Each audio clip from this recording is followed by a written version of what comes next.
В Криму простилися з ветераном Кримсько-татарського національного руху Ізетом Хаїровим. Він пішов з життя на 84-му році. Прощання відбулося у Сімферополі, а поховання на кладовищі Мамут Султана Доброго. Ще дитиною він пережив депортацію. В 1961 році вступив на фізичний факультет Самаркандського університету. Тоді ж разом з іншими молодими кримськими татарами створив Союз кримсько-татарської молоді. Його метою стала боротьба за повернення кримських татар на батьківщину. Вперше Хаїров потрапив на допити КДБ у квітні 62-го. Вони тривали по 15-20 годин. Згодом за ним почалося тотальне стеження, але він не залишив своєї діяльності. Багато років Ізет Хаїров був спецкур'єром у національному русі. Забезпечував обмін інформацією між ініціативними групами з різних міст та районів. Силовики влаштовували обшуки в його оселі більше 10 разів. Хаїрова арештували 13 листопада 1968 року разом з іншими 9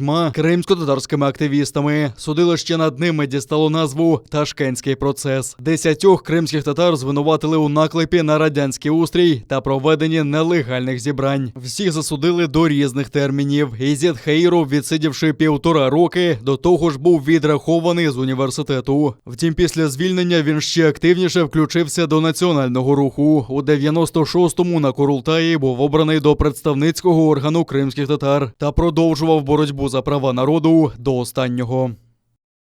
Более 40 с лишним лет мы плечо к плечом, бок о бок, вместе с Изетом Хаировым в национальном движении. И очень, я считаю, большая потеря для национального движения, для крымско-татарского народа, потеря такого человека, как Изет Хаиров. Нету с нами рядом уже мудрого учителя, такого незаметного, но идеолога национального движения, который хотел как бы примирить все течения национального движения, чтобы мы двигались в одном направлении.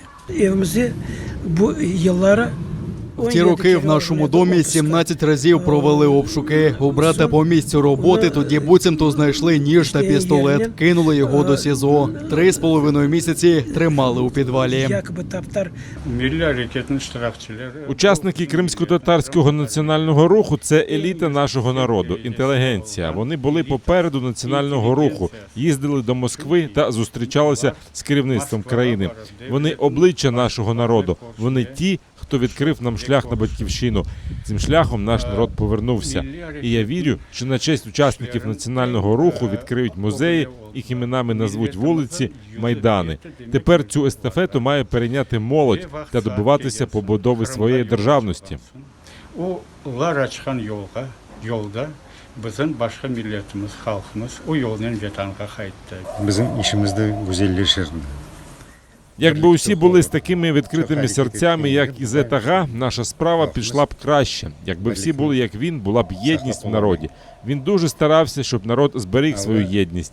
Хай Аллах пробачить його гріхи. Хай Аллах заглянеться над ним та допоможе потрапити до раю. Гунахларны афу етсін, білі-білмей гунахларны. Ятхан ерчеген нұр олсын. Вирок у справі про недонесення залишили без змін. Окупаційний Верховний суд Криму відхилив апеляцію Енвера Топчі. Раніше окупаційний Совєтський райсуд визнав Енвера Топчі винним у недонесенні та призначив 40 тисяч рублів штрафу. Тепер буцімто за те, що він колись листувався у соцмережах з Уміджоном Дададжоновим, якого ФСБ зараховує до прибічників ІДІЛ, та не повідомив про це у ФСБ. За словами адвоката Еміля Курбідінова, окупаційний суд не взяв до уваги, що свідчення Топчі були взяті під тиском. Водночас за російським законодавством Дададжонов досі не визнаний злочинцем, тому звинувачення Топчі беззмістовні. Из всей переписки видно, что человек, который представлялся Дададжоновым, то представлялся еще как-то. В одной переписке он в один день говорил, что он находится в Киеве, в другой день писал, что он находится где-то в Ираке, Иране. То есть это была переписка от лица, не представляющего достоверную информацию. Сам Дададжонов до сих пор, то есть уголовное дело в отношении него продолжается, не было ни одного приговора, и по закону он тоже считается абсолютно невиновным. И вот этим следствием, вот этим приговором в отношении Энвера Топчи, такой нонсенс, признали виновными 2 человек, и Энвера, и некоего Дададжонова, да, в преступлениях одним приговором. Вот так, сидя в кабинете, стряпаются такие уголовные дела о недоносительстве. Окупаційна поліція намагається обмежити переміщення громадянського журналіста Нарімана Мімідімінова. Вони звернулися з заявою до окупаційного Бахчисарайського райсуду, щоб встановити за кримським татарином адміністративний нагляд. Наріман Мімідімінов вже відсидів 2,5 роки колонії за надуманим звинуваченням у закликах до тероризму. Тепер окупаційна поліція вимагає заборонити колишньому бранцю покидати домівку, бодай в нічний час, зобов'язати Мімідімінова відмічатися у силовиків та заборонити виїжджати за межі адміністративного району. При цьому, на думку окупантів, нагляд має здійснюватися незалежно від наявності підстав через тяжкість кримінальної статті. Під обстрілами окупантів зі Сходу український воїн дістав вогнепальне поранення. Боєць у задовільному стані, доповідають у штабі Об'єднаних сил. Його ушпиталено. Ворог знову бив по українських позиціях з важких мінометів, а також гранатометів різних систем та великокаліберних кулеметів. Помічено і кілька прольотів російських розвідувальних апаратів. Поблизу населеного пункту Зайцеве ворог двічі вів вогонь з мінометів 120-го калібру. В напрямку Старогнатівки окупанти обстрілювали українські позиції зі станкових протитанкових гранатометів. Біля Гранітного противник застосував озброєння БМП-1. На межі Донецької та Луганської областей був зафіксований проліт ворожого безпілотного літального апарату типу Орлан-10 із перетином лінії розмежування. Крім того, біля населеного пункту Піски противник використовував безпілотний літальний апарат типу квадрокоптер. На обстріли російсько-окупаційних військ українські військові відкривали вогонь у відповідь. Розрахунки зенітно-ракетних комплексів БУК відпрацювали знищення ворога, що вдерся б з боку окупованого Криму. Підрозділи здійснили багатокілометровий марш на техніці до позицій. Розрахунки швидко стали на бойове чергування, автоматично взяли на супроводження та знищили виявлені цілі ворога ще до моменту входження їх в район. Метою навчань було прикриття важливих об'єктів інфраструктури від авіаудару загарбника, каже командувач Об'єднаних сил Сергій Наєв. Зазначена перевірка засвідчила, що особовий склад та підрозділи в цілому готові до протиповітряного прикриття важливих об'єктів цивільної та військової інфраструктури в районі виконання завдань.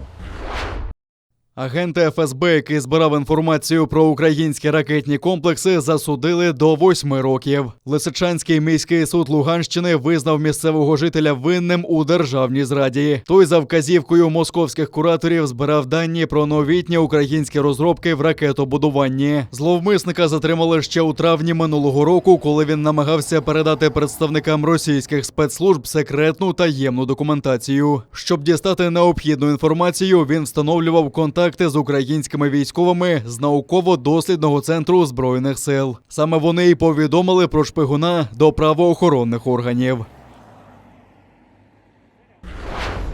Добова кількість інфікувань тримається приблизно на одному рівні, але знову побільшало активних носіїв ковіду. На вільній частині України зафіксовано 655 нових пацієнтів. Одужали 577, повідомляють у Міністерстві охорони здоров'я. А ще 13 людей померли внаслідок хвороби. В Національній академії наук України говорять про завершення фази спадання захворюваності, а також про загрозу вибухових темпів зростання кількості інфікувань. Як приклад, науковці наводять деякі країни світу, де стрімко поширюється дельта-штам коронавірусу. А щоб убезпечити себе та рідних, уряд закликає якнайшвидше вакцинуватися. Для цього треба звернутися до центру вакцинації або ж пункту щеплень, каже прем'єр Денис Шмигаль. Щеплення від COVID-19 можуть отримати всі охочі та повнолітні українці. Втім, пріоритет надаватиметься літнім людям старшим 60 років та тим, хто має супутні захворювання. Захистити себе і своїх близьких потрібно звернутися до центру вакцинації або пункту щеплення,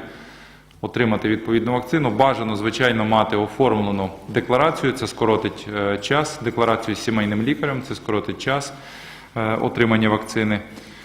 Тому запрошуємо всіх українців активно вакцинуватись для того, щоб зупинити розповсюдження пандемії в Україні і захистити себе і своїх рідних. П'ятий день поспіль окупований Крим оновлює рекорди захворюваності на ковід. Там стабільно фіксують більше 500 нових пацієнтів. А ще 12 людей не змогли подолати хворобу, звітує окупаційна влада. Її очільник Сергій Аксьонов визнає негативну епідемічну динаміку. Нові осередки з'являються у Судаку та Феодосії, але закривати курорти не на часі, каже Аксьонов, щоб не втрачати туристів. Закликав шукати компроміси, а туристичний сезон закриватимуть лише в разі катастрофічної ситуації. Екс-помічника командира Керченського загону морської охорони підозрюють у зраді. Про це повідомляють у прокуратурі Криму. Слідство встановило, що у березні 2014 року, коли окупанти захоплювали адміністративні будівлі та військові частини, він допомагав загарбникам у підривній діяльності проти України. Помічник командира морської охорони Керчі, тоді цю посаду обіймав Сергій Шамшура, всупереч плану реагування віддав наказ особовому складу здати зброю у кімнату зберігання та особисто це проконтролював. Разом з тим, маючи доступ до особистих даних військовослужбовців та бажаючи підтримати Російську Федерацію в окупації півострова, підозрюваний сприяв незаконному наданню громадянства Російської Федерації працівникам зазначеної військової частини шляхом складання списків військовослужбовців та подальшої їх передачі представникам спецслужб Російської Федерації. Штормове попередження в окупованому Криму діятиме щонайменше до 24 липня. В окупаційному МНС зумовлюється високим рівнем пожежної небезпеки, зокрема у західних, південних та центральних районах півострова. Особливий протипожежний режим окупанти встановили ще 30 квітня. Місцевим жителям забороняється відвідувати ліси, також обмежується в'їзд автівок до лісних масивів. Крім того, заборонено розводити багаття, палити траву, листя, сміття та інші відходи на присадибних ділянках та садових товариствах. Затоплення прибережних територій – більш гостра проблема, ніж вважалося раніше. Про це йдеться в новому дослідженні НАСА. Згідно з ним, у містах на узбережжі повені виникатимуть значно частіше вже в найближчі 10 років. Раніше вважалося, що проблема серйозно посилиться приблизно до 2100 року. У дослідженні брали участь співробітники підрозділу НАСА, який вивчає зміну рівня Світового океану. В основному обстежили узбережжя США. Однак висновки можна застосувати до всього світу. В цьому і наступному десятилітті ми побачимо, що повені, які ми спостерігаємо зараз, стануть нормою. Нам доведеться навчитися з цим жити, адаптуватися, щоб прибережні громади могли вести нормальне життя. Особливу увагу приділили явищу, яке називається коливанням місяця. Це пов'язано в основному з орієнтацією місяця по відношенню до Землі. Трапляється, що вплив, який чинить супутник на коливання припливів, має тривалу циклічність приблизно 20 років. Ми виявили, що цей вплив збігається з підвищенням рівня моря. Так очікується повені з 2030 по 40 роки. Дослідження НАСА перегукується з іншими прогнозами щодо підвищення рівня моря. Так, згідно зі статтею в Nature Communications, тропічні країни будуть особливо уразливі перед прибережними повенями, і постраждалих від цього лиха може виявитися вдвічі більше, ніж вважалося раніше.